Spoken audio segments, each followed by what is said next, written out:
Hi, everybody. Welcome. We're a little bit past the hour, so we're going to go ahead and get started. Thanks for joining us this afternoon. Before we dive into things, I'm going to hand it over to David Terry to give us some opening remarks. David? Thank you, Maddie, and thanks everybody for joining today. I appreciate your time and interest in the measured topic. It's one that we've worked on a lot over the last year, but I think today's workshop is really a neat way to approach this topic.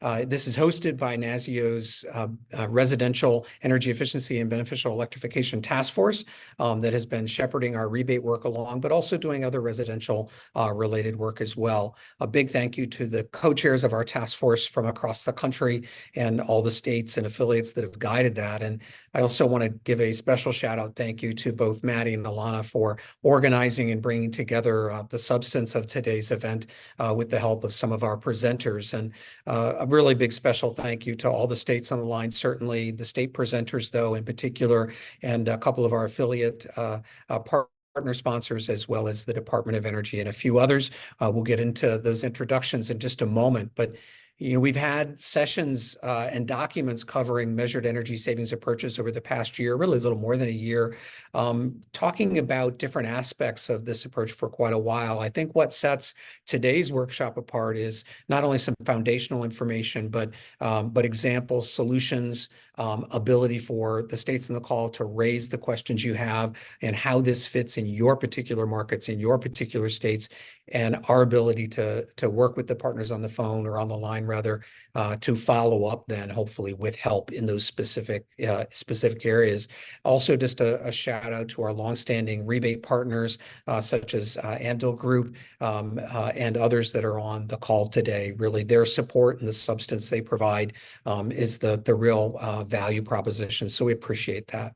I think I will leave it there, except to say that we do have a couple of rebate sessions planned for the annual meeting this fall that drill down on issues such as this and the blueprints and other topics. So stay tuned for those. But with that, we should get on to the substance of today and come ready with your questions. I'm sure everybody will have them, but that benefits the entire group. So I'll flip it back to you, Maddie, to kick us off and lead us on the agenda. Thanks, David. Yes, I'm going to do a quick run through of the agenda, but first, some webinar logistics. You all probably noticed when you joined that we are recording this call. We're planning, we're planning on recording it and sharing it with folks that weren't able to make it today. So if there's anything you would not like to be shared, please be cognizant of that, and we're happy to follow up with you outside of this conversation. Also, just echoing David's point about please ask what questions you have, add your contributions, comments, what have you. You can use the chat, and also feel free to raise your hand if there's something that you want to add.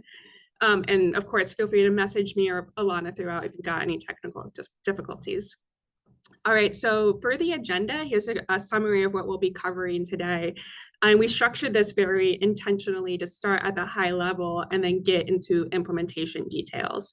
So first, we're going to start things off with examples of existing measured savings programs. I should say currently existing and also previous measured energy savings programs. Then we will get into the particulars of the rebates and dive into what the legislation says and what the ALRD says about running these programs. We'll take a short break, and then finally we'll get into conversations about scoping. What would it mean to take the lessons we learned from our first session, apply them to the rules we're learning in the second session, and actually design programs under this paradigm? And then lastly, we reserve the last hour for state and territory offices only to have a discussion. This will be a time to talk amongst yourselves, of course, but also highlight for us here at NASEO anything you want to dive in deeper on, any topics, any conversations you want to have in the future. So opportunity to give us some tasks if you would like to. So with that, we'll dive in now to our first session on measured energy savings program examples. We've got two panelists lined up for this session. We've got Savannah Bertrand from SEALD, she's a senior policy manager, and Mark Wyman from Energy Trust of Oregon. Each of these folks is going to do a presentation, and then we will have a discussion at the end with opportunity for questions and answers from the audience. really encourage you to ask your questions of these measured energy saving program practitioners, so you can get some insight to what it's like running these programs. So we will start things off with Savannah. Savannah, over to you. Awesome. Thanks so much, Maddie. Now let me try to share my screen.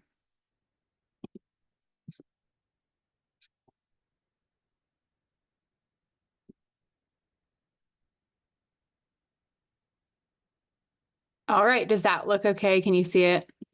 Yes. Okay, awesome. Well, hello, everyone. Good afternoon.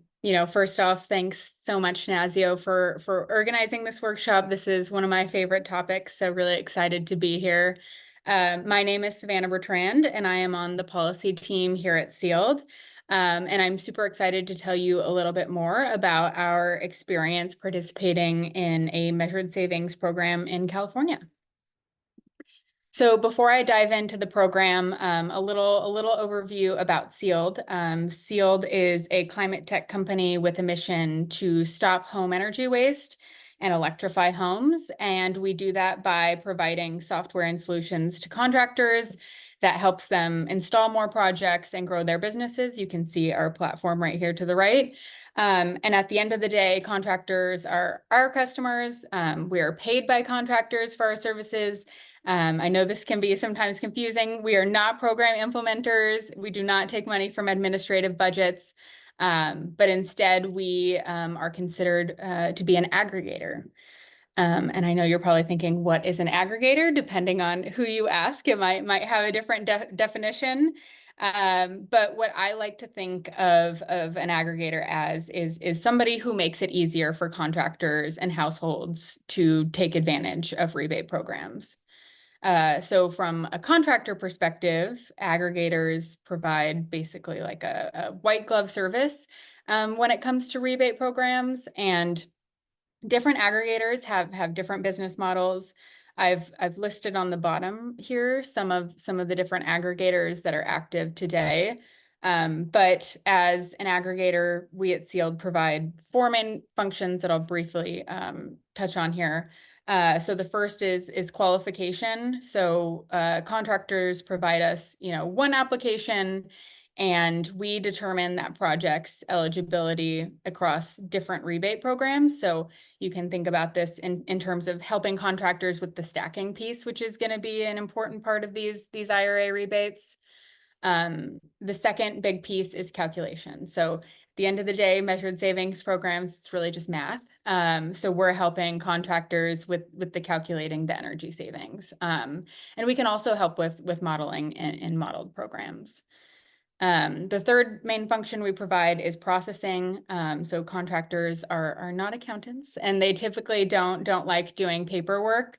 So what we try to do at SEALD is minimize, the paperwork that's required for contractors, so that they can focus on their business. And then the last thing I'll mention is payments. Contractors are not banks either. For many contractors, I'm sure you've heard that floating rebates for even just a couple of weeks can really hurt their bottom line. So we're providing rebates upfront when the project is completed. And this is especially important in measured savings programs, because we're providing the rebate upfront and taking on the performance risk over the 12-month measurement period. So again, aggregators can play different roles in measured savings program. This is just sort of what SEALD does. Okay, so on to California measured savings programs. So California has had some of the most advanced and active measured savings programs in the country. These programs are offered by a range of entities, from utilities to regional energy networks to community choice aggregators. But above all, these programs are providing rebates based on the actual energy savings. So they're looking at 12 months of historical past energy usage and comparing that to 12 months of post-project energy usage. These programs are also geared at looking at the whole home's energy savings, so much like in the homes program in that way. And then lastly, in these programs, rebates are provided upfront by aggregators to contractors based on the expected energy savings, and then aggregators are paid back by the program based on the actual energy savings. So I'll go through the workflow of how that actually flows in just a second here, but that's sort of an overview. So, there's many great measured savings programs in California, and we participate in several of them, but I'm going to be specifically focusing on the 3C REN program. Okay, on to 3C REN. So 3C REN is a ratepayer funded program that focuses on single family homes in a 3-county region in Southern California. So very similar to the homes program, 3C REN is not prescriptive, meaning that it doesn't, have a list of eligible measures. Instead, basically almost any energy efficiency electrification measure that saves energy is eligible for a rebate. And we've really seen a broad mix of measures being installed through the program, really anything from heat pumps to water heaters, and even like pool pumps, which is pretty cool. And in the program, the rebates are provided to aggregators based on actual energy savings. And in this program, it's a little unique because contractors can be an aggregator. And we've found that some contractors really like to wear that aggregator hat, whereas others prefer to work with, a third party aggregator and focus on sort of their core business. And one thing that's important to note about rebate levels in the 3C REN program is that they take into account when the energy is being saved, which is really important when we're talking about grid reliability. So I didn't design the program, but I think when it was being envisioned, one of the goals of the program was to transform the market by building up the workforce. And one of the ways that the program aims to do that is by offering incentive flexibility. So right up front, when the project is installed, 50% of the rebate has to go directly to the homeowner. But the contractor can choose what to do with the remaining 50%. And we've really seen contractors use those flexible incentive dollars in different ways. Some will hire additional staff to build out their business. Others will buy or replace, their equipment. But in a lot of cases, contractors are offering those flexible incentive dollars back to the homeowner so that they're providing the highest, most competitive rebate to the homeowner. So in addition to building the workforce, another big goal of this program is equity. So market rate households are eligible for rebates in the program, but the program really wanted to focus on reaching households that they call hard to reach households. So this is intended to get money in the hands of low income people. And so to do that, the program offers basically about a 3 times rebate multiplier for these projects in hard to reach homes. Okay, so I've talked about it a little bit, but how does the money actually flow in this measured savings program from the program to the household? Well, it starts in the very beginning, and the contractor is providing a point of sale rebate to the household. So the household is not waiting any time for the rebate. When the project is installed and they're paying, they're receiving that discount right up front. Then the aggregator pays the contractor the expected rebate upfront upon project completion. And then the aggregator is taking on the performance risk of that project, basically living up to those expected energy savings over that 12-month measurement period. Then the third step is that the program implementer provides the aggregator with an upfront payment of 50%. And I'll talk a little bit more about how those upfront payments work in just a second. And then lastly, the aggregator is paid back by the program after the measurement period, assuming that the energy savings are achieved as expected. Okay, so diving a little bit into this upfront payment thing. As I mentioned, 3C REN provides basically 50% of the expected rebate value to aggregators upfront, and the goal of this is to minimize carrying costs. Carrying costs are common in incentive programs, especially, tax credits. So not something to be scared of, but to minimize carrying costs in this measured savings program, they're providing half of the rebate value up front, and then they're also providing quarterly performance payments to aggregators as they're hitting the expected energy savings targets. And of course, if the project isn't hitting those expected targets, the aggregator isn't being paid. So kind of putting your money where your mouth is.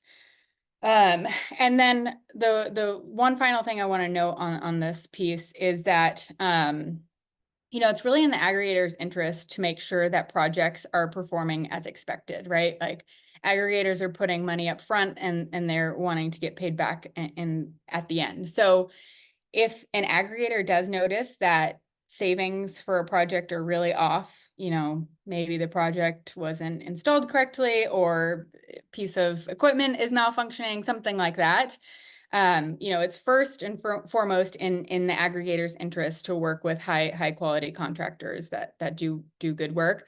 But also when there is a situation, aggregators want to sort of rectify those. So in that way, the 3C REN program, what we've seen is providing consumer protection and driving high quality projects. So last year, the 3C REN program really took off. You can kind of see the installations raking up in this chart here. In fact, the budget for market rate homes for this year has already been used up because there was really high demand for rebates. And where I think the program made a real market transformation impact is in the workforce sector. So I think something like 80% of contractors that are participating in the program had never participated before. And so now you have a wider group of contractors that are going and selling highly efficient equipment like heat pumps because they've been incentivized to do so. And in that vein, contractors are also more incentivized to go after projects that are considered hard to reach because there's that price signal, that 3x rebate multiplier. Yeah. Okay, so just a little overview of another success of the 3C REN program, I think. So Sealed, we've had experience working in all different types of programs, like deemed, modeled, measured, you name it. But what we've found that's unique about the 3C REN program is that they really made it easier for contractors and households to participate in by keeping things simple. And I know we in the context of rebate programs, we're always talking about simplicity, but what this actually means in this program is that they did a really good job of balancing accountability and scale. So in a lot of programs, there are a lot of inputs that are required from contractors, and these inputs, are used to make sure that projects are being installed correctly, and that's a good thing, right? These are public dollars being spent. We want to make sure that they're being spent wisely and effectively. But what happens is that collecting all of these inputs can really bog down the contractor and make them less likely to participate, or can result in a lot of soft costs for the contractor to participate. But in the 3C REN program, the accountability is coming in the form of actual energy savings.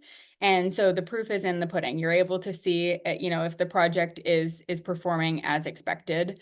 And so in that way, the program's been more easy to scale. And I think we've really seen that in the last year with the budget being expended. Okay, just two final slides. I just want to summarize sort of a couple of the lessons that we've learned about the 3C REN program. And I think these lessons really do apply to more than just this program, but other measured savings programs. So the first is that paying contractors and households both quickly and upfront is really critical. In measured savings programs, households should not be waiting the full year to receive rebate. That is the role of the aggregator, is to provide that upfront rebate.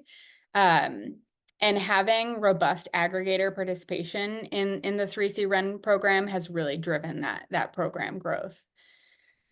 The other lesson learned that I'll mention is that we found that the kitchen table conversation is like a really important point in this journey. If contractor is having to leave the house multiple times or isn't able to tell the homeowner, right away what incentive they're likely to get, the project is just all the more likely to fall through. So when a contractor is like sitting down at the table with the homeowner, they need to know the basically like the guaranteed minimum rebate that they're able to offer that homeowner, so that the homeowner can decide whether or not they want to pursue the project. The third thing is that because 3C REN does a good job of balancing both accountability and scale, as I talked about just a second ago, we've been able to bring in a wider group of contractors that can now participate in the program. And that broader participation has come without sacrificing project quality, because at the end of the day, the results are measured. I have to make sure I'm getting my caffeine. And then lastly, I think, getting utility data can allow you to do a lot of really fancy, cool things in measured savings programs, but it really can be a challenge for programs to set up those partnerships. So while utility data is really a nice to have, there's other ways to access energy usage data.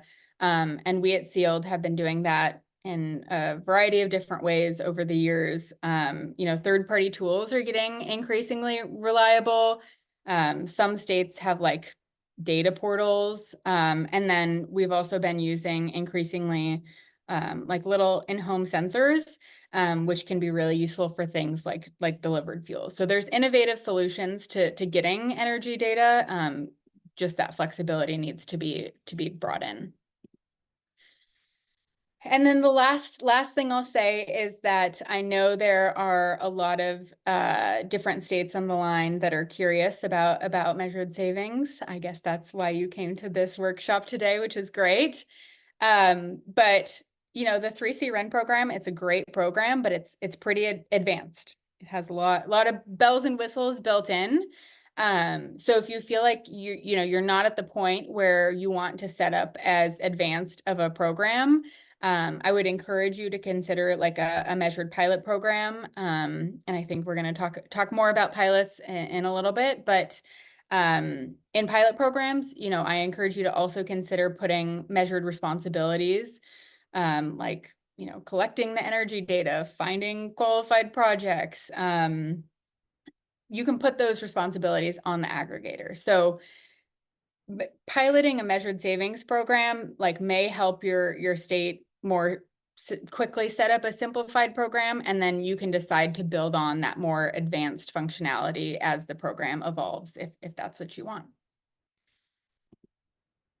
So I'll just end by saying this is my contact information. You're always welcome to reach out to me. Hope that this overview of 3C REN was helpful, and looking forward to the conversation. Thank you, Savannah. We got a couple of questions, but I'm going to defer them to the discussion and turn things directly over to Mark. Mark, take it away. All right. Thank you. Hi, everybody. Thank you all. Yeah, I got my slides up there. So I wouldn't quite call us measured program practitioners, but we're in that measured curious category. And this presentation covers a pilot program that we ran from 2019 to 2020, and covers work that we did over a 4-year period from 2016 to 2020. You go to the next slide. I'll talk about what we were doing, why we did it, the results, and what we see as instructive to the current circumstances. Our objective was a limited test of the measured approach. We had worked for a few years previously with Recurve and OpenEE Meter to develop calculational methods. We didn't quite have all of the ingredients present to fully run a measured approach. So we selected 3 installing contractors to act as our aggregators, spread in different climate zones and with different specialties. And then began enrolling projects in April 2019. We ran portfolios. We had to group projects together, and part of that was that our savings calculations were netting for exogenous change, and we were doing that by automating the selection of a comparison group and analyzing how the treated homes were performing to similar homes elsewhere in the climate zone or community. We were hoping to go for 5 portfolio periods to test this approach, but the pilot was discontinued in early 2020. And I'll talk about some of the reasons for that, but also recall what else was going on in that first quarter of 2020. So we didn't get all the way to the end, but we did learn a few things. And on the next slide, this is an overview of what I call the training wheels approach. We layered this metered approach onto our deemed savings. So effectively what was happening here was that projects were being processed. The experience for the customer was effectively the same as the customer didn't know they were participating in this pilot. It was really an experiment that we were running with the contractor aggregators. And so completions would occur, the deemed savings would be processed, the payment for those deemed measures would be issued either to the customer or to the contractor. And then we would go into our sort of monitoring and measurement period of time.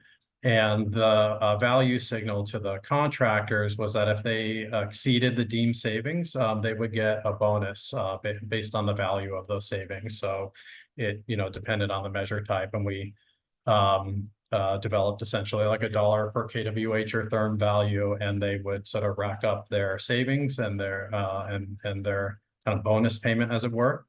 And we worked with them at the beginning and during to look at the data, the dashboards. I personally traveled around the state, sat with all the sales reps, the estimators, the installers, and we interviewed them, talked about what they thought were things to look for projects that would be, positives, net earners in this pilot. And we would revisit those assumptions and talk about, what the data was showing us and how that was correlating to what they thought would happen. So this was our model. It was, a limited kind of test approach to try this out. And on the next slide, we'll go into a little bit of the details of the design. We did have some exclusions. We didn't work with sites that were doing fuel switching, and this is an artifact of the conditions. We were running this within the construct of the ratepayer programs that had fuel neutrality rules. Account changeovers, this was largely due to our ability to secure the customer's consent to share the data with the aggregators into the platform. We didn't do any baseline healing, or what I called at the time synthetic baselining. We just took what was in there. We excluded anything that had under or over usage that suggested something was strange was going on with the site. We didn't include any sites with net metered PV either. And then the big one, missing data or data quality and data sufficiency, that resulted in an exclusion. And let's put a pin in that because we'll come back to that later on. The utility data was, I should probably have first introduced Energy Trust. We're an independent 501c3. Our role, primary role for over 20 years in Oregon has been under an operating agreement with the Utility Commission in Oregon to administer the energy efficiency and renewable energy programs for the investor-owned utility ratepayers. So all of those ratepayer proceeds come together and we run programs for all of the service territories. And as part of this, we have data sharing agreements with the utilities. And so we import monthly consumption data, and we do all the data conditioning and cleaning. We've used that historically principally for impact evaluations, but we've also used it for this study and other market analysis and program design purposes. So on to the next slide. The research questions were tailored more around immediate term value to the ratepayer programs. As you're reading this, I'll talk a little bit more about my personal motivations for introducing this pilot. I was interested in the idea of resource acquisition as a market-based commodity. My thinking at the time was that we have enormous goals for decarbonization. And while Oregon has robust levels of investment from ratepayers and other funding sources, and now we have IRA, we still collectively are underinvesting relative to our climate goals. So I was very interested in this concept of a standard weights and measurement, and creating more of a market-based structure for investing in energy efficiency to help put a little more wind in the sails and move us a little faster towards our climate goals. We also, at that point in time, if we go back to like the 2010s, the EMMV 2.0, if that rings a bell for anybody, we were very interested in the idea of a broader and shorter feedback loop as compared with the traditional process of periodically, like every 3 years, running an impact evaluation, and that evaluation taking 12 to 24 months to wrap up. And so you were learning about portions of your portfolio, oftentimes 3 to 5 years after, you know, what had happened transpired. And by that point in time, you might have had technology changes, market changes. So a lot of our interest was also in that space. And then in the near term, what you saw here was we're really interested in working with contractors to make the program smarter. A lot of the values that were talked about in the Southern California study, we were chasing after those as well. And I was interested as well in the ability to target energy burdened households and align value signals so that we were serving customers who could benefit the most from these treatments. On to the next slide. A summary of the key findings. The feedback loop was long. It was hard when we would come back to results for people to remember what had happened at those sites. We were working off of monthly data and like seasonal measures. Like if you weren't performing the treatment just before the heating season, you would oftentimes be coming back to projects that had happened a while ago. The dashboards, you know, we didn't have sealed in our market or anyone who was interested in kind of really serving as that aggregator role. So for the primary users of the dashboard were the contractors, and they were a little confused by the interface. It looked a lot like something that an evaluator would look at, with really nice graphs on your baseline period and your treatment period. In retrospect, I think we could have had just like a red, yellow, green, like very simple, like you're doing well or you're not, a little simpler user interface. The monthly data was a big challenge for us. I'll get back into this. I've got a slide that breaks down the data quality issues that we're having, but this was a huge issue for us, and ultimately, you know, prevented us from moving forward. And it made it hard for us to reach those minimum portfolio sizes in this pilot. And the minimum portfolio sizes was in some ways an artifact of our approach to calculating savings, of wanting to get together a pool of treated sites and running a comparison group analysis. So on to the next slide. This is a kind of a deep dive on the data availability and sufficiency. And so the top there is sort of like for any reason summary result. And so what you're seeing there is half of the sites roughly in our experiment were excluded because of data sufficiency, data quality issues. So this was, you know, a big source of frustration to everybody involved.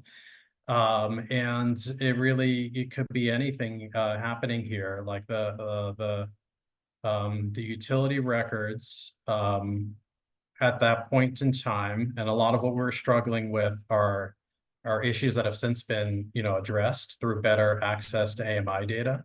If you're capturing every 15 minutes, one missing data value isn't gonna be too much of an issue. But if you're missing like a meter read date at the beginning or the end, or 1 month altogether, you're effectively missing 2 months. And so it very quickly snowballs into not having good enough quality data when you're working with monthly data. And the records are largely retained for billing purposes. So especially in that pre-treatment period, an issue with data quality is not as that much of a business challenge if you're managing that data for billing purposes and the customer's already paid their bill. We were managing it for different purposes, and in our traditional impact evaluations, you're just looking for a sample. You might have treated 2,000 homes with a treatment, and you're just looking for a few hundred of them that have good data quality, and you just queue up the records, you quickly filter out the outliers, the missing ones, and then you go forward with your impact evaluation, everything's fine. Here, each one that we picked out of the hat, every customer served, needed to have good quality data, and as you see, that just didn't happen for us. Next slide. So back to those research questions. We didn't really quite get far enough to answer the question on whether or not the feedback mechanism was helping vendors select sites better and help us get a better handle on realization rates for some of our measures. Improving cost effectiveness, the way that we thought this would happen was again through targeting more savings for the same cost of the measure gives you, it's really more on the benefit side. We were thinking that benefits would go up relative to cost, and I think we didn't quite get a good answer on that. And generally kind of around the horn here, it was inconclusive.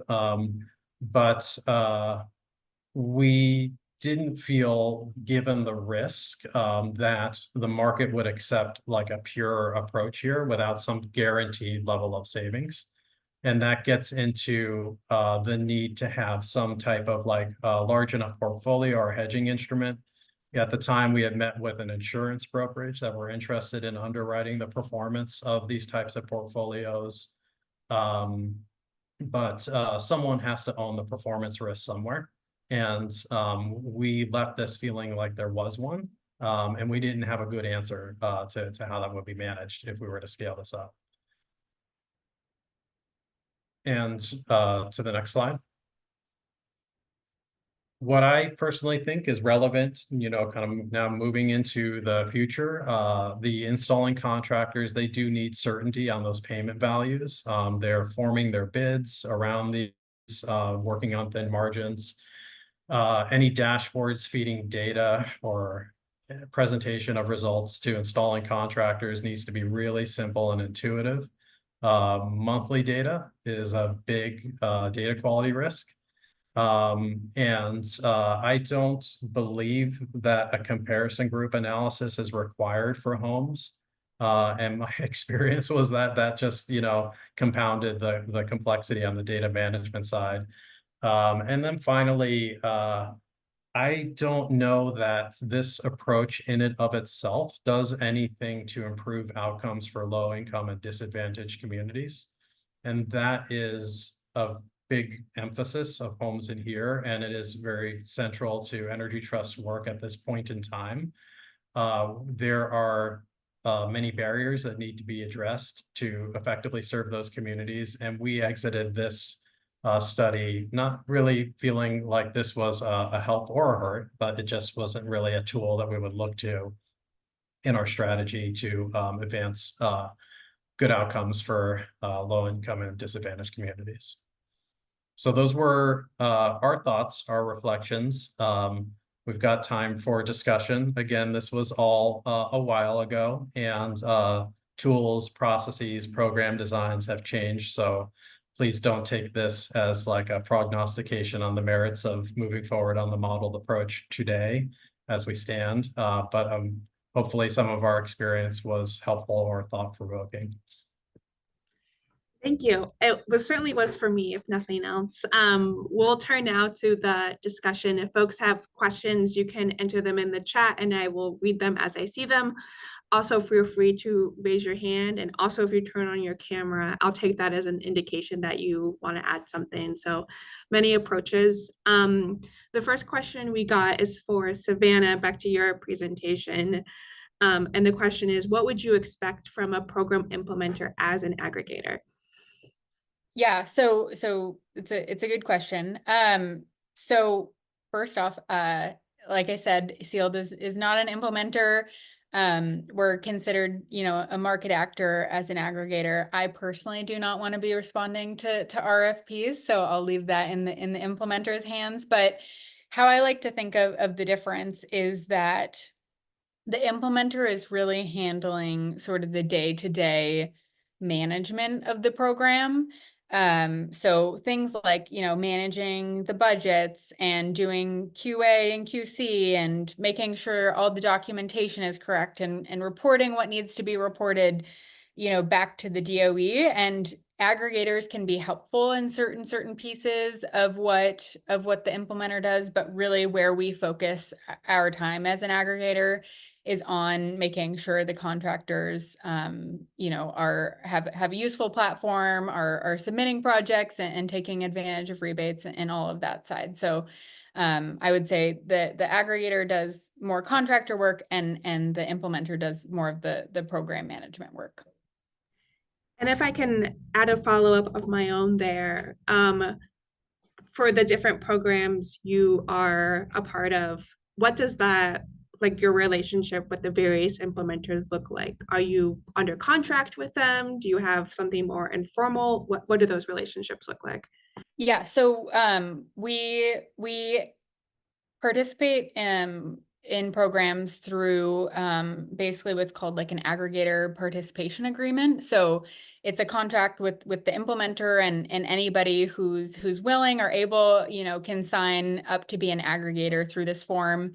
You can sort of think of it as like how contractors become registered to participate in programs. It's sort of a similar process.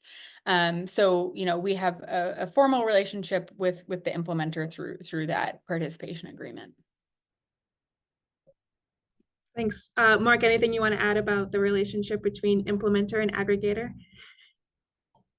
No, I don't think so. I think that it's certainly a challenge for implementers who are used to, fixed time and material budgets. So it kind of depends on what the nature of that agreement is. If you're shifting, again, it's like all about that sort of risk shedding. Who's ultimately owning the upside or the downside for how the portfolio performs.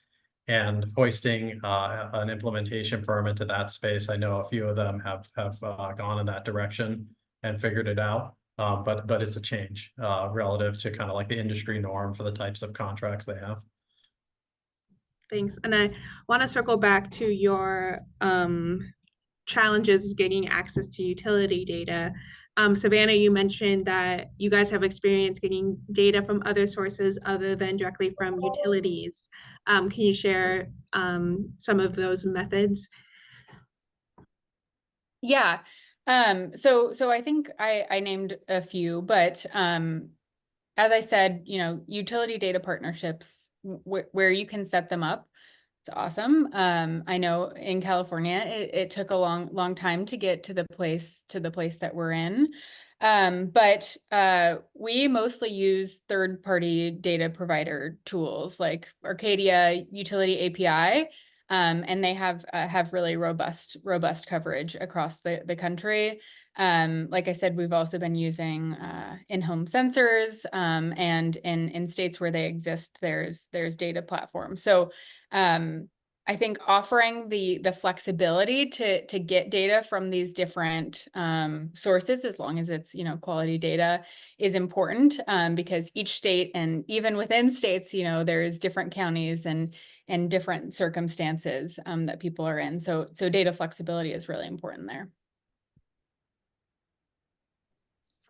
Mark, feel free to add anything if you've noticed the landscape changing since your pilot, and that actually dovetails Yeah. nicely to a question that you got in the comments about your overall assessment of a measured program, and if you're starting up a conversation again about this approach.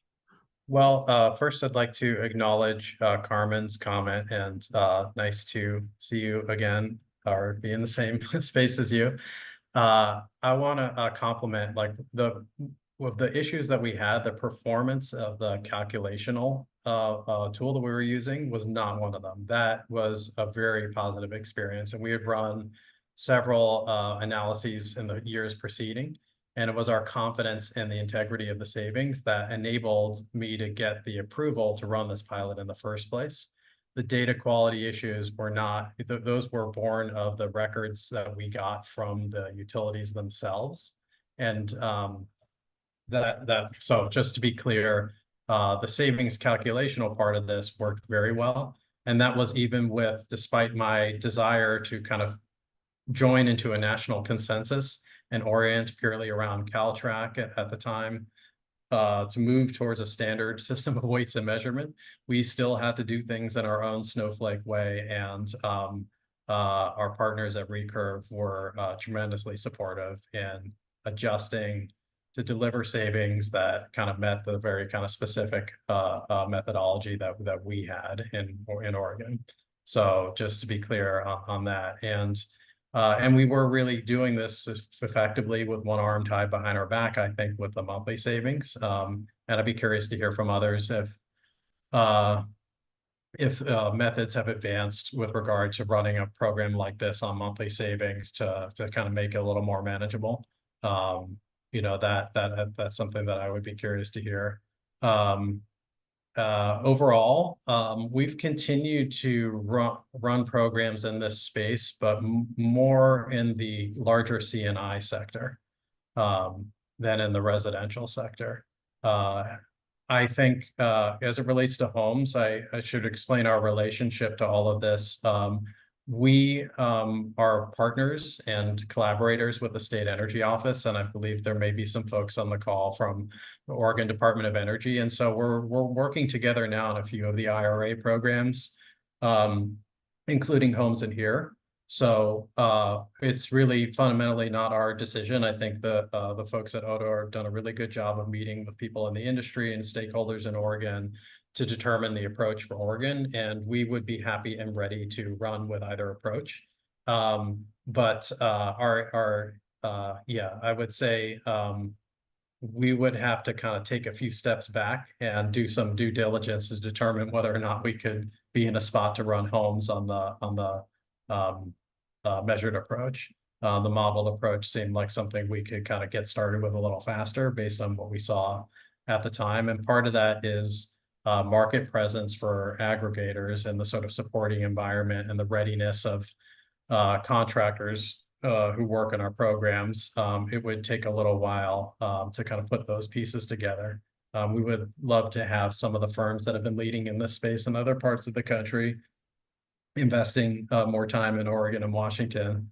Without that, though, it kind of feels like we have to put it on our shoulders and make it all happen. And in the C&I sector, it's a little, it's just a little more plausible to forecast results, you know, like do high fidelity studies on usage patterns and forecast the results of a custom measure and pay for the performance of that individual measure.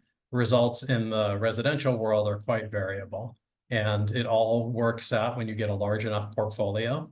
It's just that first like point where you're trying to build your portfolio where the results are very volatile in a smaller sample, and then there's performance risk associated with that. It's like, I don't know, a stock portfolio. If you only have two, it's going to move around a lot, but if you're in an index fund, it'll be a little more stable. Can I just add something on that point? So I'll be the first to say that these measured savings programs aren't like ubiquitous across the country, and there are starting to be new companies that are popping up to serve that aggregator role. I know I listed a few on that slide. But I like to think of it sort of as like the chicken and the egg issue, right? Like, because we don't have markets that are advanced for these programs, that's why we don't have as many aggregators yet. So I think you know, as you build these programs out, there is going to be even more companies that are interested in this. And I think, for example, the Flex Coalition has done really a lot of good work on pulling together companies that are potentially interested in participating in measured savings programs. Thanks. We'll go over to Miriam for whatever you'd like to add.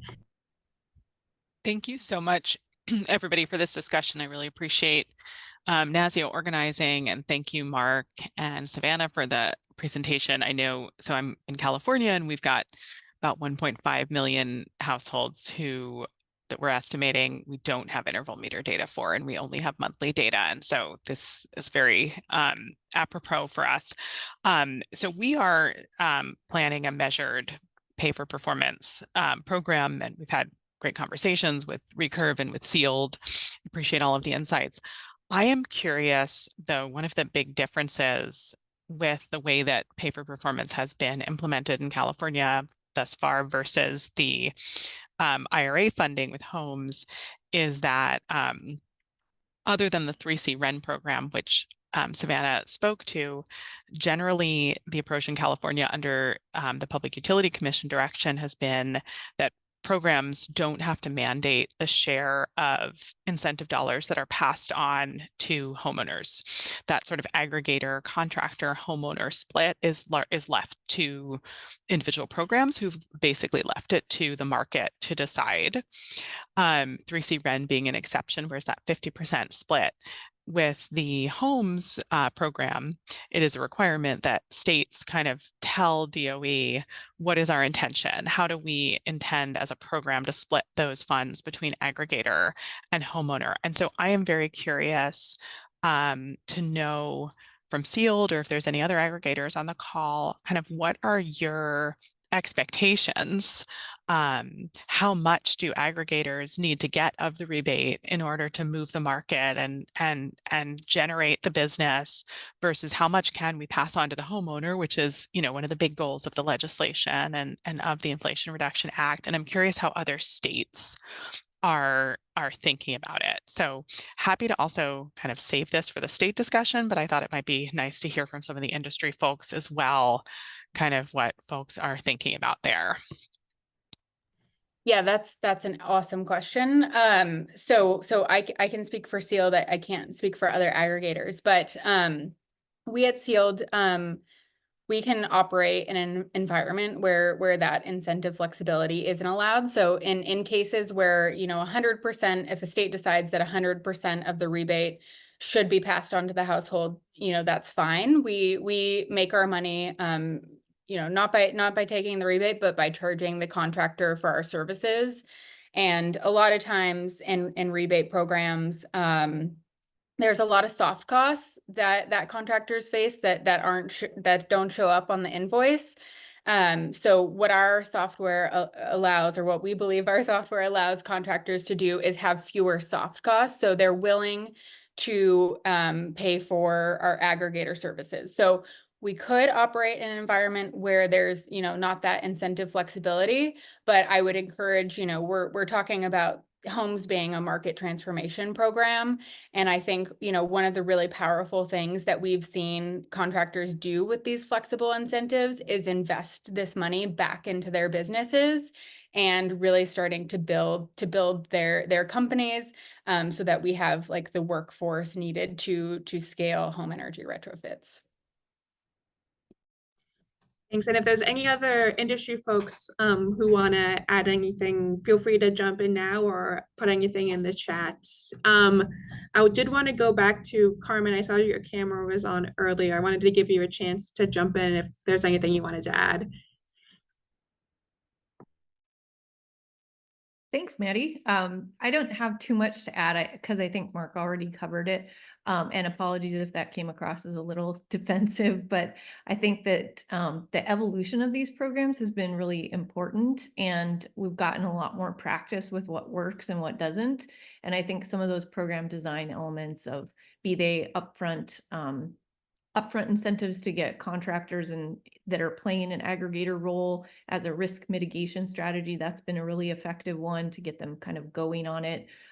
Having a price signal to them is another one. In some other early pay for performance programs, it was the bidders came in with what they expected to get paid. And I think when we flipped the script on that to say, this is what we're willing to pay for this value and align it with the avoided costs or other components, it kind of balanced things out too.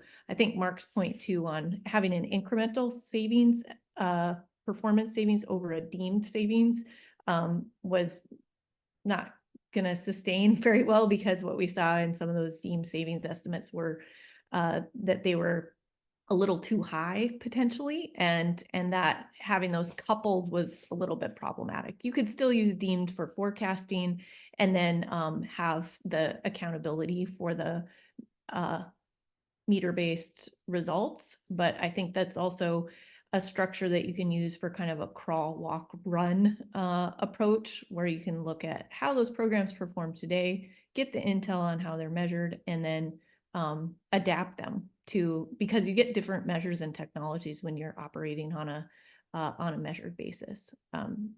Typically deeper stuff too. The other, since I do have the mic, thanks, Maddie.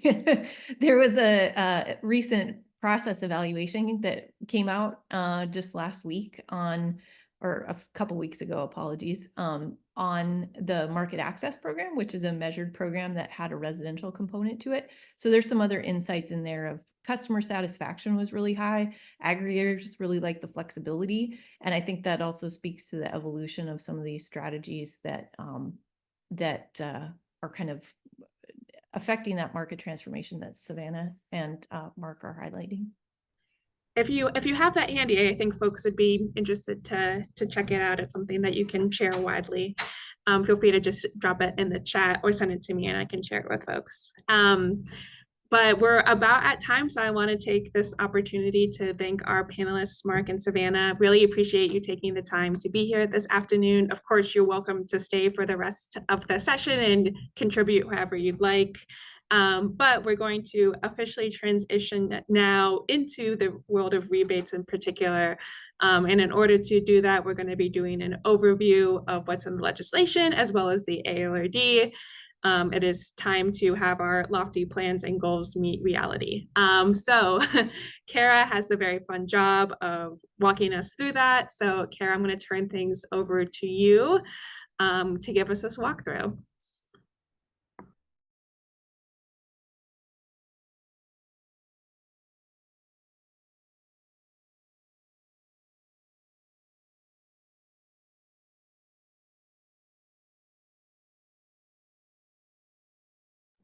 We can see your slides, but we can't hear you. Oh, can you see my slide? You can see my slide and just one slide? All right. Yes, we're good to go. Thank you. And I always love having the chance to talk about the rebate programs, and thank you all for listening to me again. So I'm going to be talking about the homes rebate program, the measured approach, as Maddie said, how, like, what, the legislation and the ALRD, why, so sort of why is it here and how it can provide the states with a lot of policy options. So the Andal Policy Group, it was founded in 2010 to serve for-profit and nonprofit clients, big and small, that are working to address the climate crisis. And the performance-based rebate program was something Andal's worked on since its inception. I have a lot to cover today in 20 minutes. So my colleagues, Doug Presley and Skip Wilshire-Gordon, are also on and will be in the chat to answer questions on this somewhat weighty topic of the measured approach, the home rebate program. So if you have questions throughout, just please just put them in the chat and we'll just answer as we go along. A bit of a history on homes, because today I will do some myth busting about the measured approach, but the first one is that the first myth I hear is that rebates, like this whole rebate thing, is a new idea. But it's an old idea that's evolved and grown and changed over time. And NASEO has been a part of its development since the very beginning. It all started with Homestar. Some of you will remember that battle. The Homestar was both a performance-based and prescriptive-based residential rebate program. Gold and silver were sort of like Homes in Here in a lot of ways.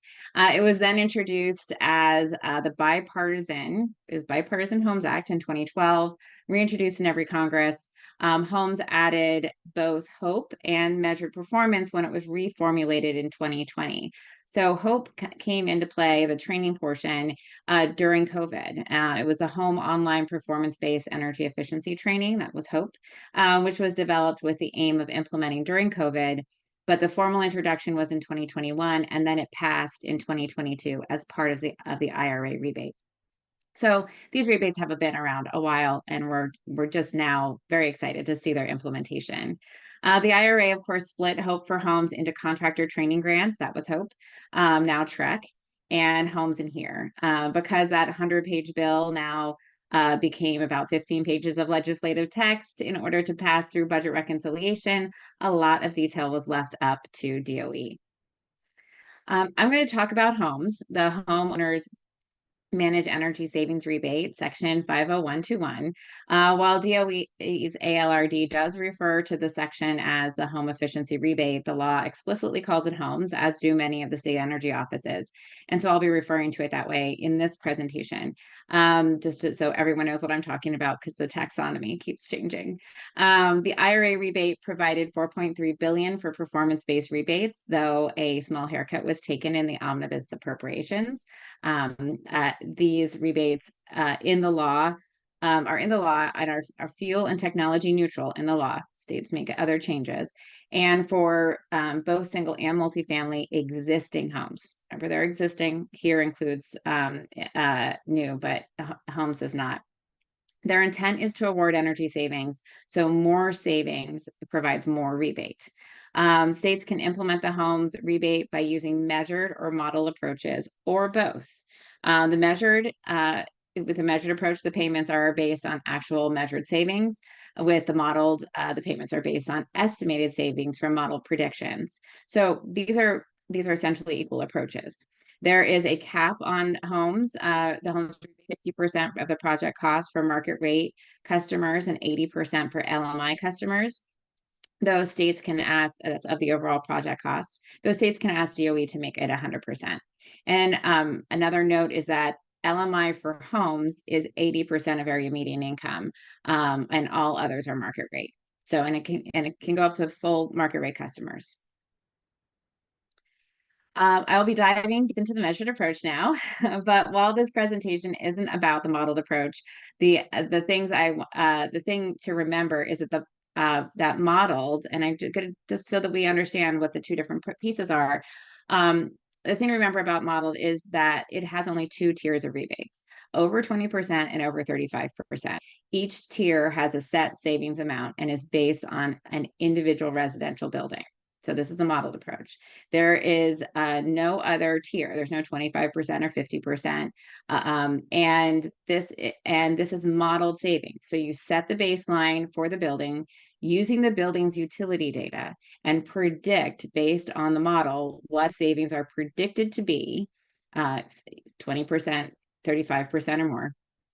And that and you predict this based on the measures you're going to install.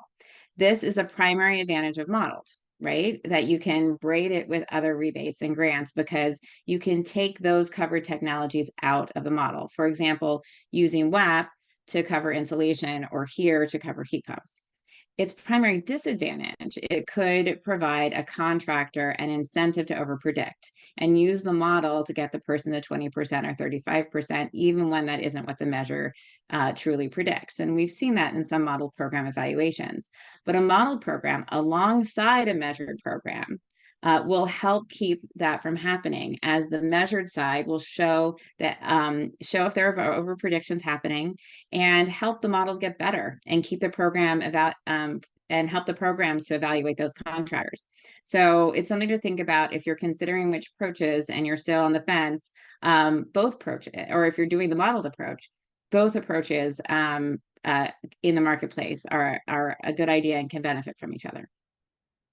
So on to the measured savings. The measured approach is portfolio based. Remember how I said how modeled focus on one home. It's not based on one home. That is the reason the aggregator is important to the measured implementation. I'm so glad that Savannah was able to give you a perspective from the implementer. And the rebate is per kilowatt hour equivalent savings. It's not based on tiered savings. So saving 15%, 18%, 22% are all different rebate amounts. The rebate is provided to the aggregator, reimbursing them for the rebate they provided for the upgrade. But the aggregator only receives the rebate on the actual energy savings achieved by their portfolio. So if the portfolio of homes does not save the energy the aggregator expected and at least 15% savings, they do not receive their money back. So they are highly motivated to ensure that the measures are done well and achieve savings. There's still a prediction, but the method for predicting energy savings is up to the aggregator. There's no requirement for BPI 2400 software because they are the ones on the hook for the energy savings. The law does require the savings to be calculated using open source advanced measurement and verification software. But on the ground with that individual house, there's no detail on that. It has always been expected that the contractor will provide the rebate to the customer immediately and provide the upfront rebate. And providing the upfront role has always been envisioned for the aggregator. So these are some of the myths I've heard too. The aggregator needs to wait for the energy savings, but the contractor and the homeowner should receive the rebate immediately. While the rebate is based on the 15% savings across the portfolio, the per kilowatt hour rebate that's based on the same calculations as the modeled 20% savings equals 2,000. So that's that equivalency, right? So even though across the portfolio it's a 15% savings because you're getting 100% of coverage, you get exactly the amount that of rebate for the amount that was saved. The rebate is based on the same calculation as modeled. So, but to get to that per kilowatt hour savings rebate, you use the average energy use of an average home in the state where you're getting the rebate. So that's how you create that kilowatt hour, that per kilowatt hour savings. Okay, I'm reminding you that Doug and Skipper are in the chat as questions emerge, because I know that some of these get a little bit detailed. And, measured, it's not complicated. It's measured as math, as Suzanne also said. And the math only needs to be done once for the state. So here's an example for Texas. Assuming a market rate customer, there's at least doubled for LMI. So the amount is at least doubled for LMI, but we're just going to look at market rate here. Using total home energy use of the state, of the average home in a state, if you were to receive $2,000 for a 20% energy savings from that average home, you would be receiving 46 cents per kilowatt hour equivalent. So that is your rebate, 46 cents per kilowatt hour equivalent for a market rate home in Texas. These are kilowatt hour equivalents for fuels. You can see those in the chart, but it's still a bit of math, but nothing more complicated than a model. And the savings is across the portfolio, not one home. So again, to the homeowner, it's going to look the same. To the contractor, it really should look the same. So if the triplets go to college or move home, it evens out across the portfolio. No homeowner is penalized for not saving energy. Another homeowner may save more energy than predicted. Again, it's across the portfolio, and the amount predicted is saved. And the state never pays more than the actual energy savings. So there's 100% realization rate by design. This is a quick chart on measured and modeled approaches. They were, again, both of these were designed in the law to be equivalent pathways. But I have heard it said that measured is more complicated. But as you can see, many of the requirements are the same. And measured is actually easier in some regards since the risk of non-performance is placed on the aggregator. But again, it isn't necessarily one or the other. They can be used to support each other. I want to dig into ways to use the measured approach now. But I'm going to share these slides, and so Maddie will have them. The law requires states to provide a plan to value savings based on time, location, and greenhouse gas emissions. It does this with the intent to support states being creative in providing grid stability and carbon reductions. The measured approach is a way for states who want to use their buildings as virtual power plants.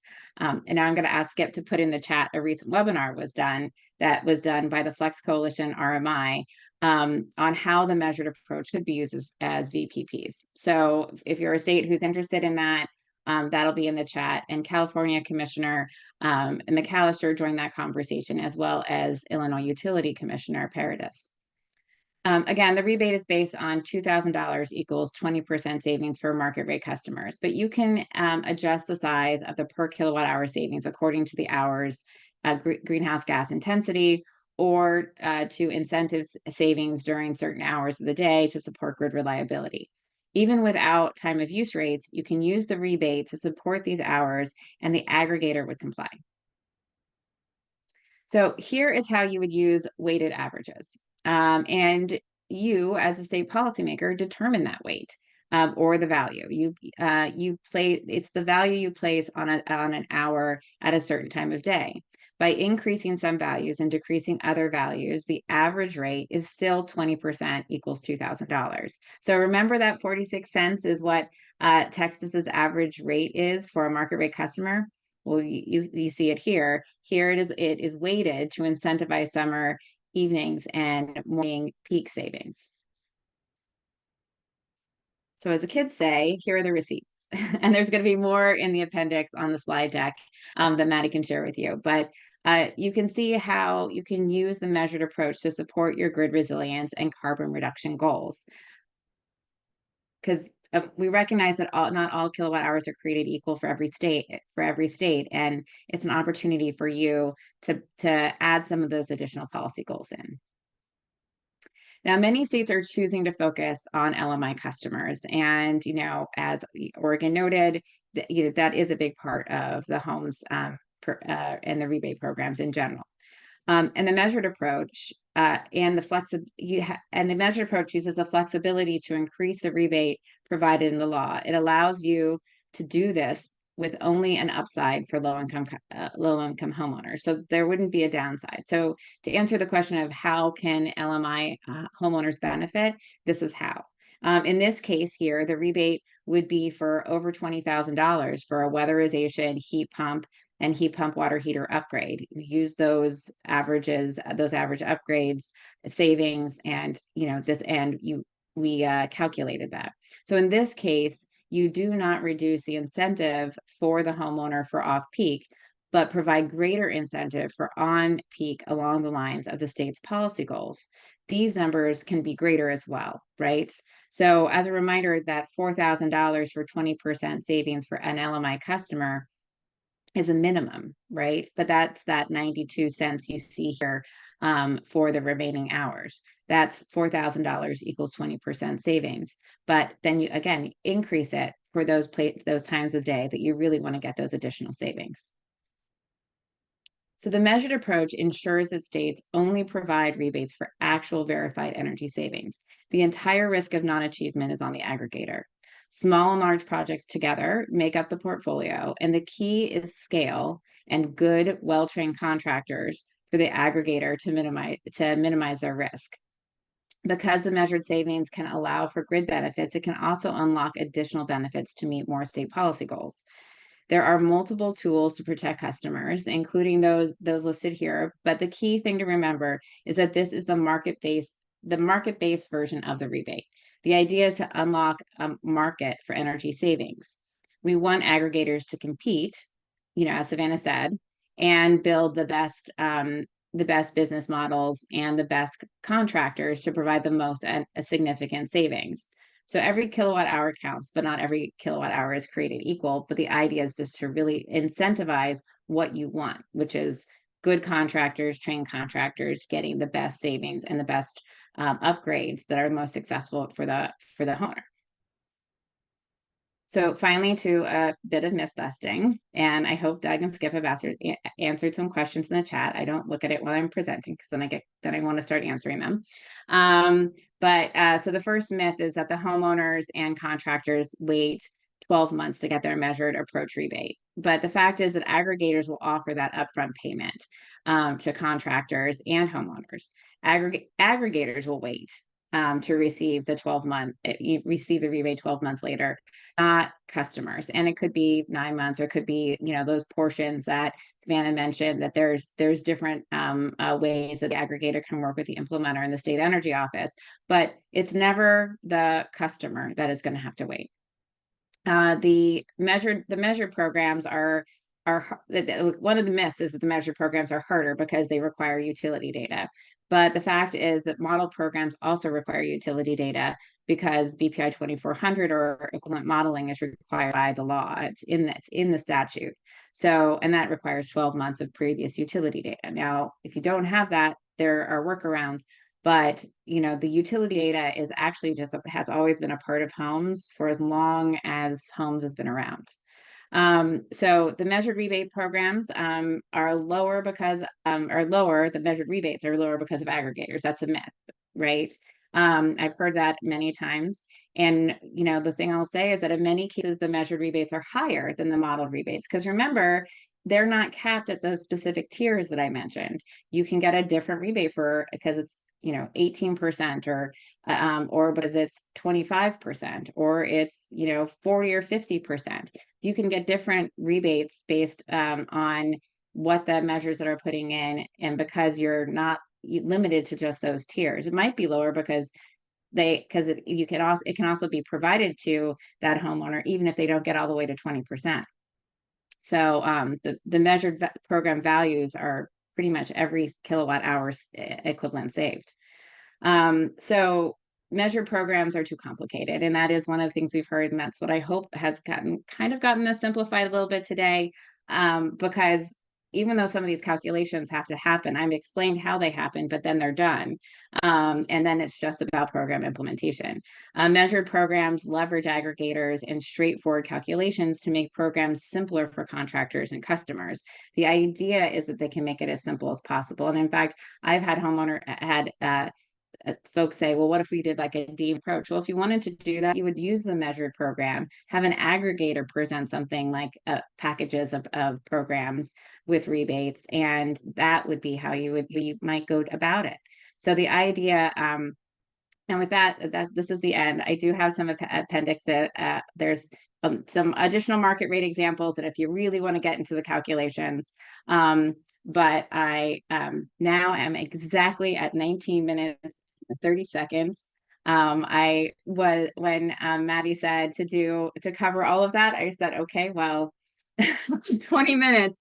So hopefully you got your questions answered, but I am available, as is the Andel team, if any state energy offices have any questions. Thank you. I'm very impressed that you kept it to 19 minutes and are keeping us on time. I appreciate it. And it looks like the team has answered all of the questions in the chat. So thank you to the Andel team for doing that. And thank you, Kara, for presenting again. We are at time for your session. We're going to go into a 10-minute break, but Kara and others, feel free to continue to use the chat if you've got questions, or if Kara, there's any additional responses that you want to give. But we'll circle back at past. Everyone can take a break for a second from looking at your screen, and we will resume again in 10 minutes. Thanks. Thank you.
Hey everybody, welcome back. We're going to resume our workshop with our next session.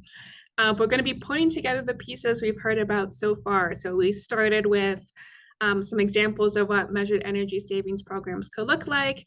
Then we heard about the realities, the rules and methods that come along with these rebate programs. And now we're going to be talking about scoping these programs under the umbrella of the rebate programs. So we'll kick things off in the next session. Very excited to turn things over to our moderator, Tony Morgan from Florida, and he'll be joined by two panelists. But I will kick things over to Tony to introduce everyone and start the conversation. Hey, thanks, Maddie. Tony Morgan, Deputy Director for the Office of Energy here in the state of Florida. And our interest in measures, because our legislature, when they authorized the funds, have said during the whole homes, we've got to use measured savings for our program, which is going to be very interesting for us. So we've got to take that into account as we make our plans for this program. And it's a pleasure for me to introduce let's start off with the purpose of the session is discuss some key program elements of a measured savings program that can inform scoping of your own potential measured savings programs, which is very important to us. And our speakers today is Lacey Tan from RMI and Merrill Light from the U.S. Department of Energy. And first up, we have Lacey, who's the manager of building decarbonization at RMI, and Merrill Wright, consultant at the U.S. Department of Energy. So let's start with Lacey. RMI produced a memo on the potential benefits on measured and modeled energy savings. What did you find are the benefits of measured energy savings programs? Great, thanks, Tony. Yeah, so we've done some research in this, and we have some on our staff that have run some programs. And, I think there's a few major benefits in that if we're thinking about mid to long term in terms of our energy efficiency and building decarbonization landscape. So one of the prime benefits is that the incentives scale with the energy savings, right? And so in a typical deemed program where you're using sort of a set of measures with some set of deemed savings versus a modeled approach, you're only going to get a flat incentive, right? And so with measured, you can scale. So you can get paid more as you save more. I think that there's also an added benefit in that these savings are verified. They're actual savings based on, AMI data, right? Our metered data. And they're highly vetted and reviewed for measurement and verification for non-routine energy events and other things. And so these are very reliable savings.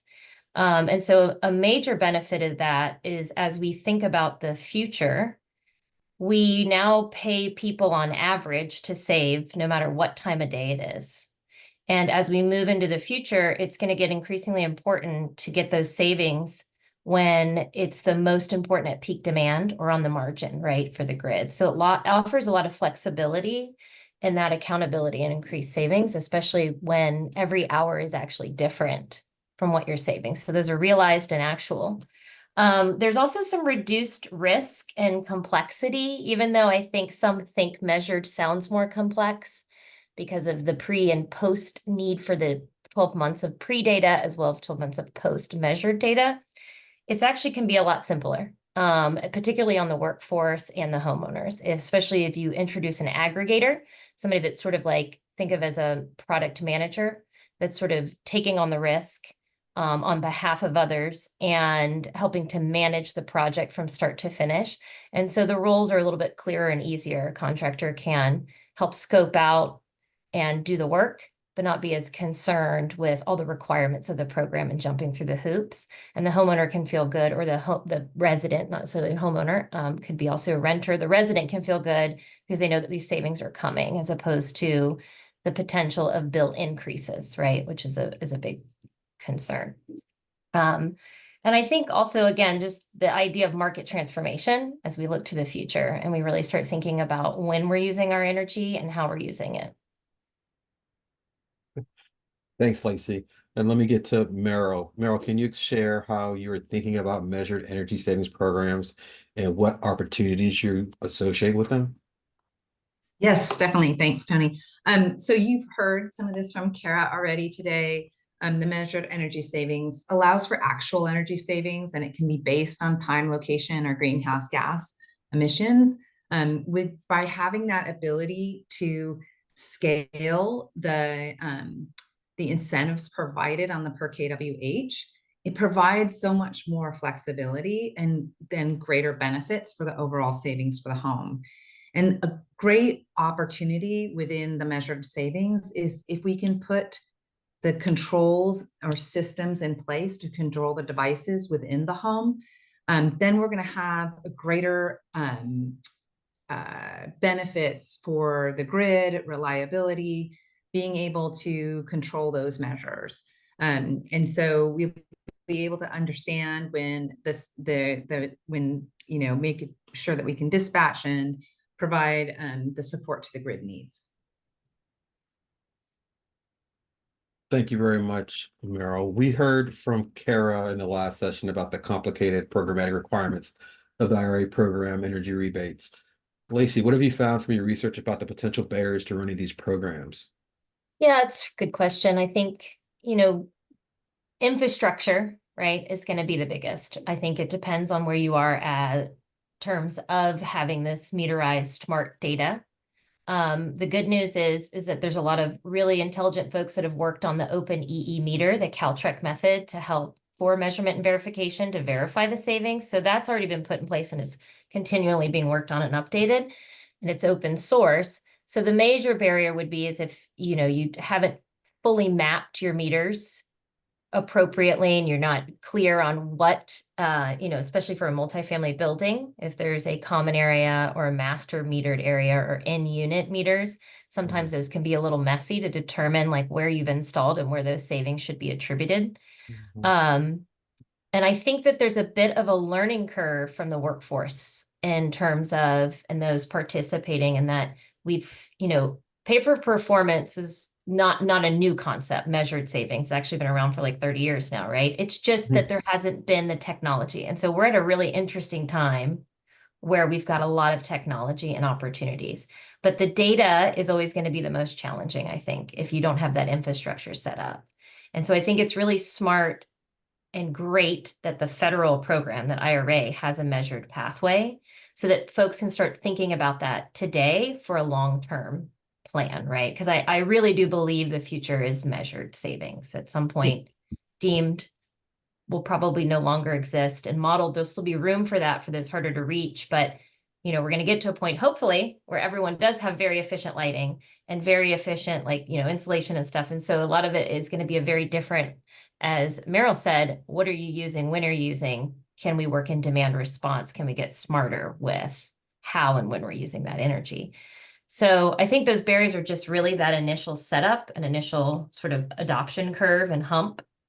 And then the change of pace and understanding that this is not an either upfront instant discount, and that there will be more time, with the data between your pre and post data.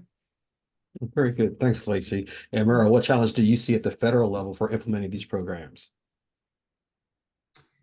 Some of the challenges on the federal level right now, and right now there's so much focus right now is just the focus is really on getting these applications in, and the DOE is reviewing the applications. The states are everything's in the here and now on those challenges. But the longer term challenges are really that ensuring that the programs are well integrated with existing programs within the utilities, municipalities, co-ops. We want to make sure we're maximizing the savings for the customer. We also want to make sure that there's not two or more people knocking on the customer's door, right? So making sure that we're maximizing, that it's a holistic approach. And then also, as we mentioned, it's that long-term change. So how can the home energy rebate support really for long-term market change? The program in itself will probably impact and support 1 million homes. But how do we make taking this from not just 1 million homes, but parlaying it into the future of really making market change? And some of those, it can be implementing measured programs. How do we establish the protocols for programs beyond the Homes and Here funding? So how do we make sure that there's long-term funding? How do we really engage the marketing? So developing financing models. How can we implement virtual power plants out of this? Workforce and apprenticeship programs. So really, it's not only just the here and now of these programs and helping one home at a time, but how do we make that a bigger and more strategic change for all of us? Thanks for that. And measured energy saving programs require tracking pre-project and post-project energy use. Meryl, part of your role is focused on utility and state relationships. What can you share about the options states have to collect energy use information? Yeah, so first of all, I'm never going to say it's easy coming from, I have a long-term utility experience. So I have 20 years of utility background, all in the program development. And I will tell you, data has always been one of those things that it's like, it's just been a bit of a pain point in the past.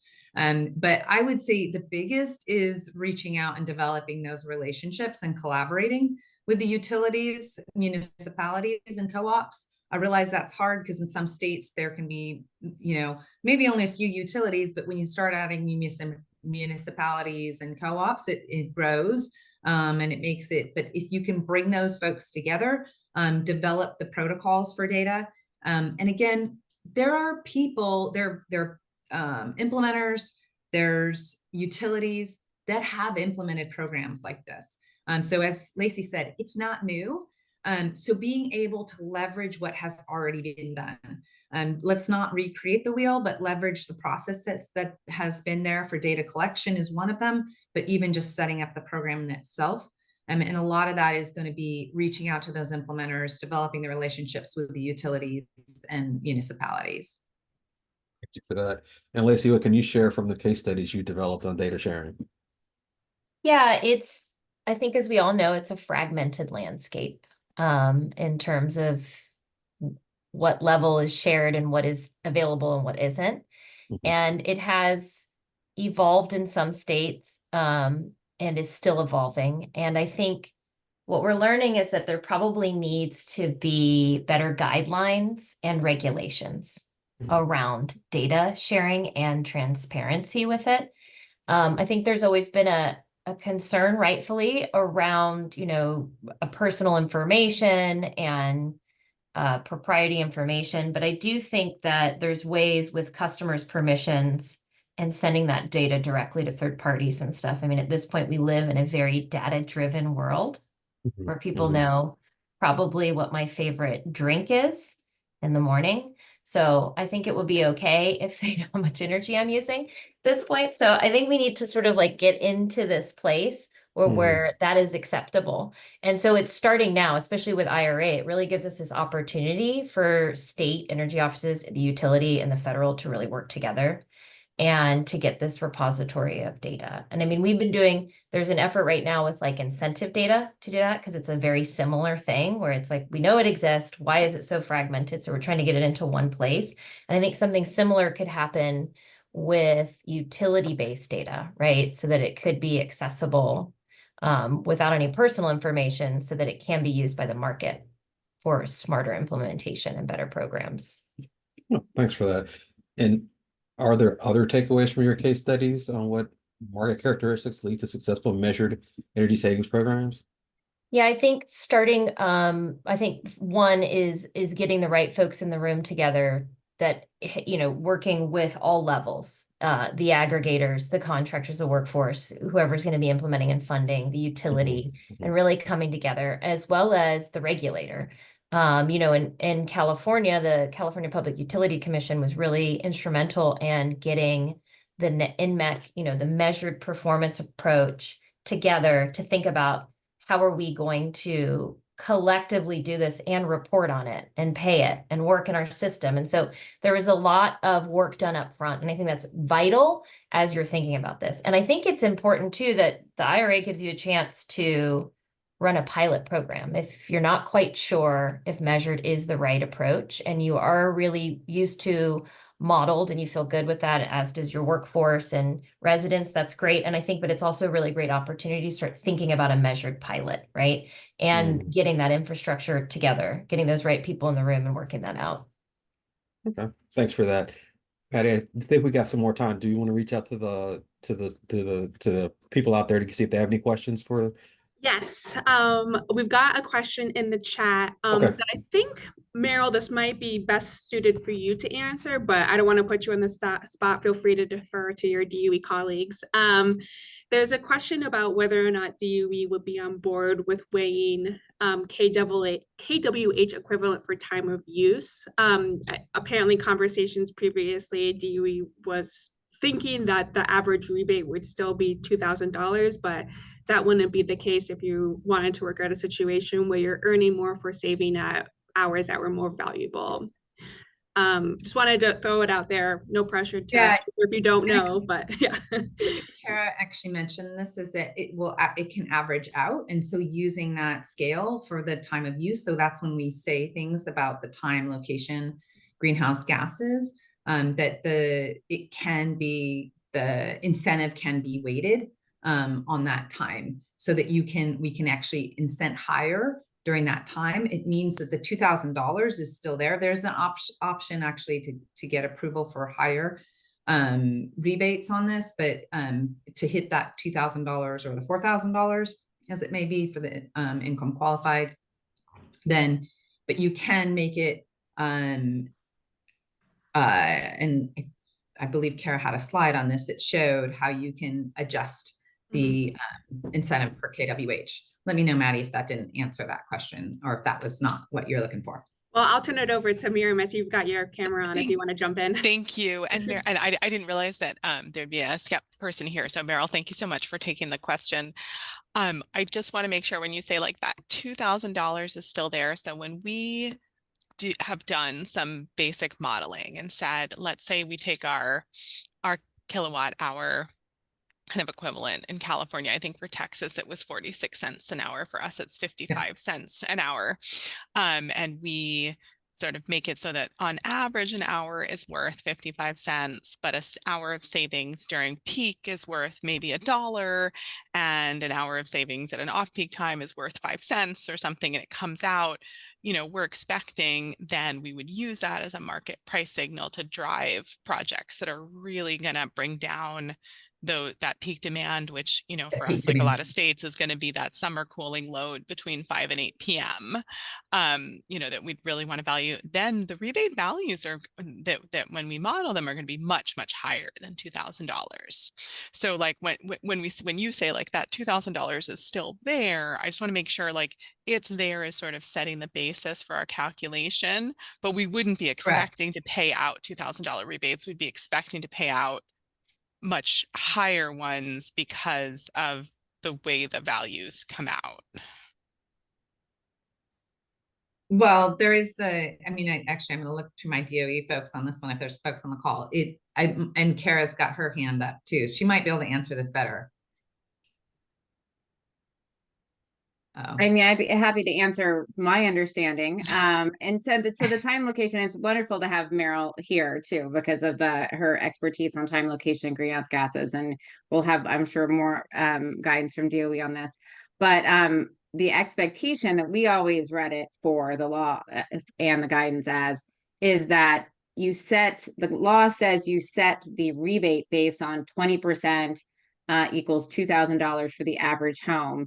And that if you're going to be you can assess that using time, location, greenhouse gases to weight those averages, as long as you have, so you're still assessing everything based on the average home energy use, and do that weighted average.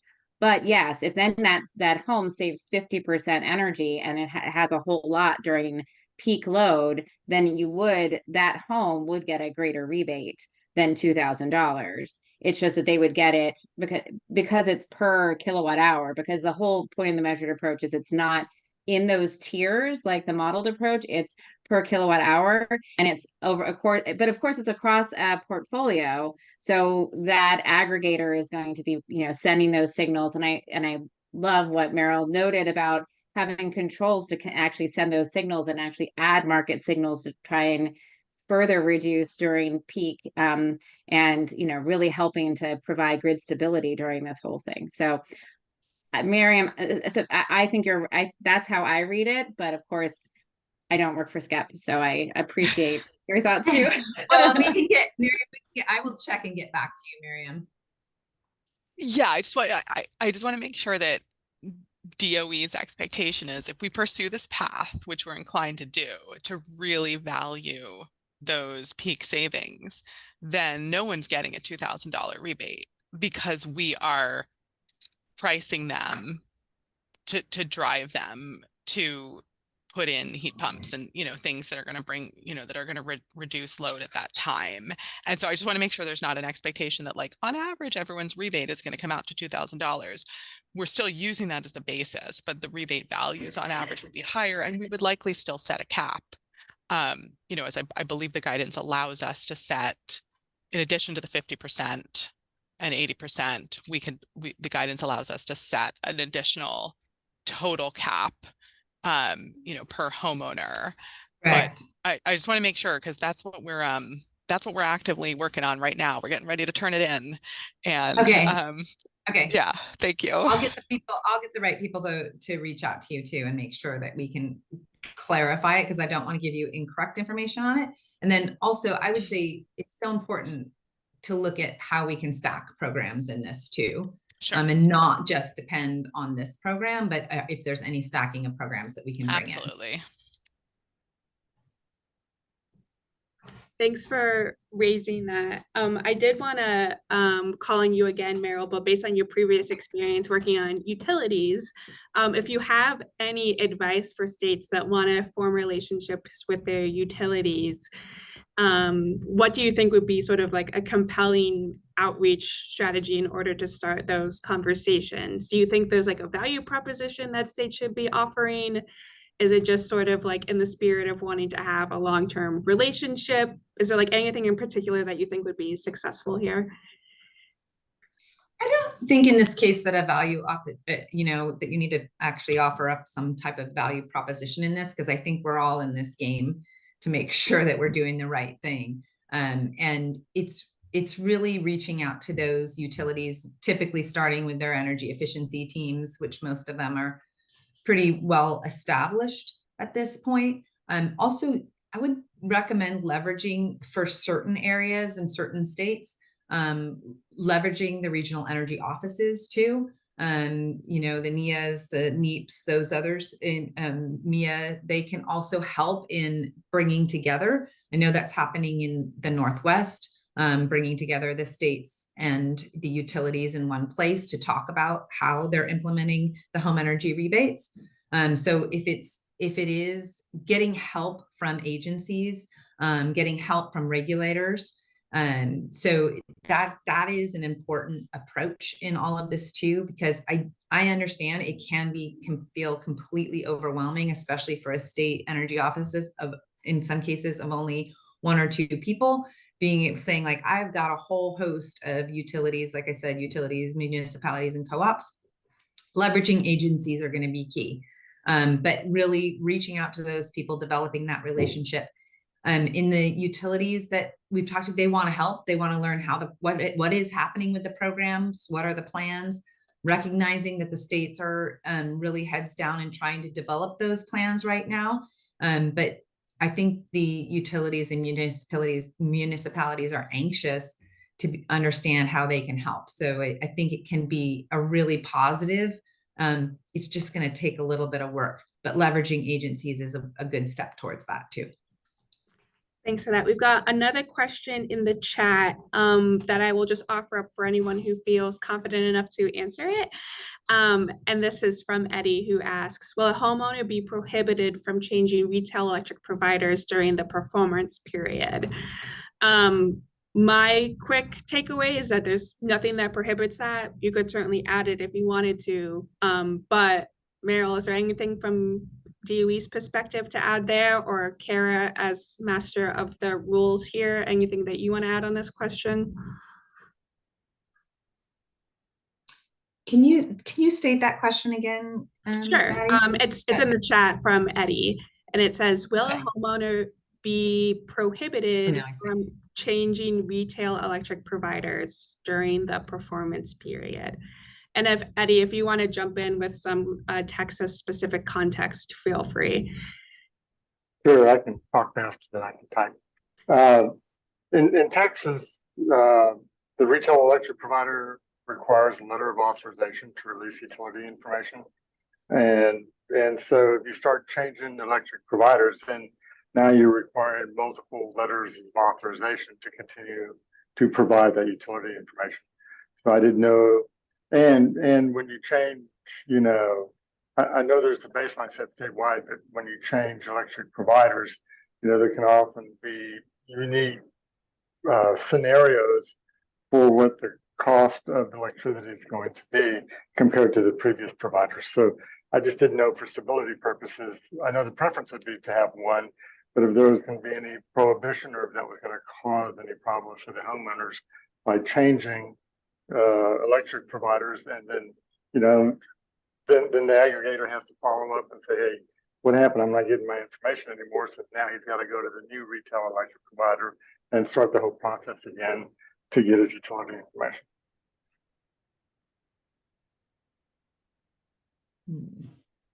I'll be happy to jump in with my thoughts, which would just be that, so Eddie, Texas is very unique.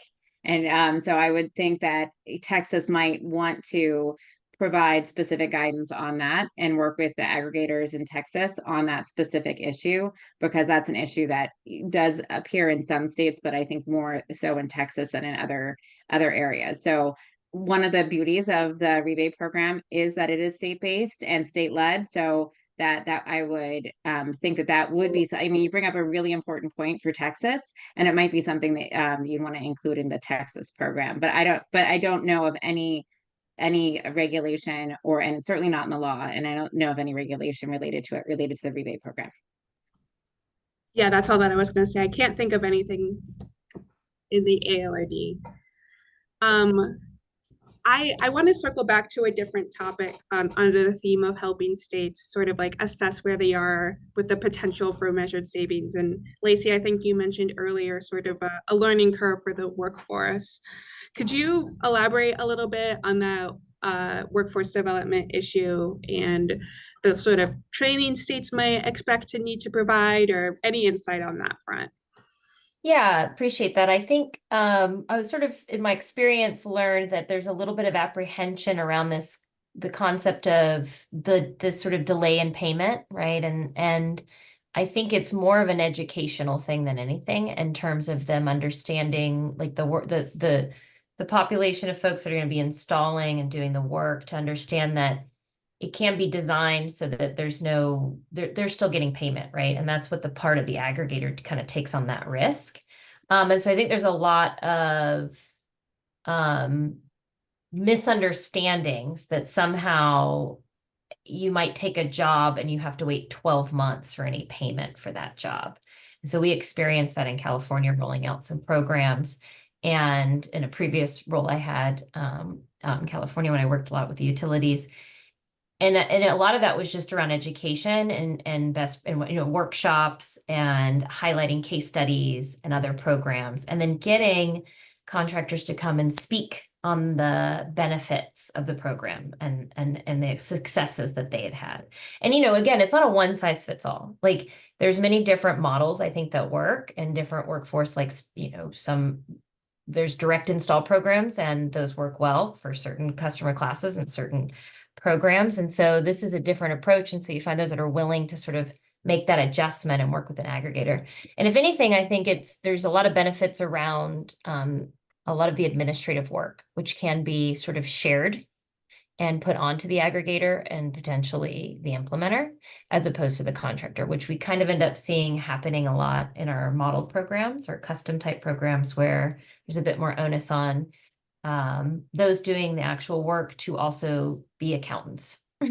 It's just, it's a little bit of a mismatch. So there's a little more opportunity for less of that, to share that burden. Yeah.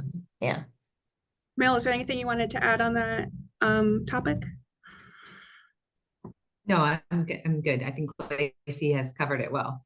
Yeah, and I was also wondering, I wonder if you would consider it a best practice for implementers, or I guess in this case states, to provide some of the marketing materials that contractors are using with their customers, so that they can sort of have things in their back pocket to help explain what's going on.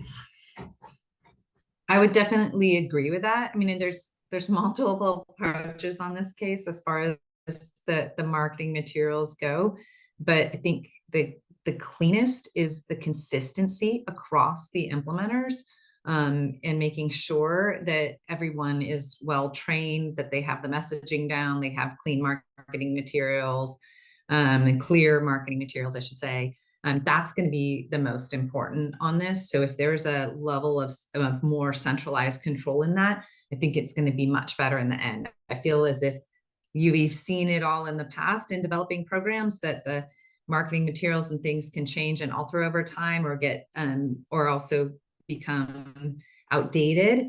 And so making sure that there's consistency is going to be important. There's one last question I want to ask before we double check the chat for anything that's lingering, and I hand it back over to Tony. But that is, if you guys have recommendations for a state to get started assessing whether or not they're a good fit for measured savings, what should they be looking into now? What should they be considering? If you were to give them homework on measured energy savings, what would you like to give them? I can start. I would say looking as to see what else has already been done in the state on measured energy savings. To seeing, again, going back to don't recreate the wheel, seeing what's been done in that state or similar states, and then setting the goals. And as Lacey mentioned this, that it can start as a pilot, and really laying out, starting small, laying something out, setting those goals for what you can achieve in the measured, and then continue to grow from there. But again, working with whether it be utilities, implementers, regulators on what has already been done and talked about is going to be important. Yeah, I think RMI in the past, we had hosted some sort of cohorts too. And, we do other things like that, NEEP, and there's a ton of other organizations like yourself that do stuff where you can learn from your peers. And I think that's a really great thing. And it's, again, like Meryl said, it's not a reinventing the wheel. There's a lot of, whether it's regional energy networks out here in California or the utilities, you can talk to a lot of folks to figure out those. And there are some best practices, I think, like ACEEE may have one and NRDC may have one as well, some resources that are out there. I think another option is to sort of look that there are a lot of these companies popping up, these aggregators like Sealed and Recurve and others that may be able to offer some insights and have roadmaps. And I think a big part of the pilot and this thinking about the goals is sort of this measurement and verification plan. And that's like all available for you right now. Like it's been developed, it's pretty well vetted. And so you can kind of go through that and see what all it entails, because it starts to get very detailed into the data needs and all of the other infrastructure and the partners and setting all that up. And so you can get some primers from the Caltrec information there, right, on those sort of like M&V, which is vital. But yeah, just getting everyone together, I think, is the first step, and then assessing the landscape and figuring out what type of program and who's the customer base, and where you can actually make some impact and have some wiggle room to test it out and then scale. Thanks for that. Tony, the chat looks quiet, so I'll turn things back over to you if you've got questions or if you want to wrap us up a little early. I don't have any other questions. It's been a great session. I'd like to thank both Lacey and Meryl for joining us today and for offering their invaluable insights during the session. So I'll turn it over to Maddie to introduce the next part of the workshop.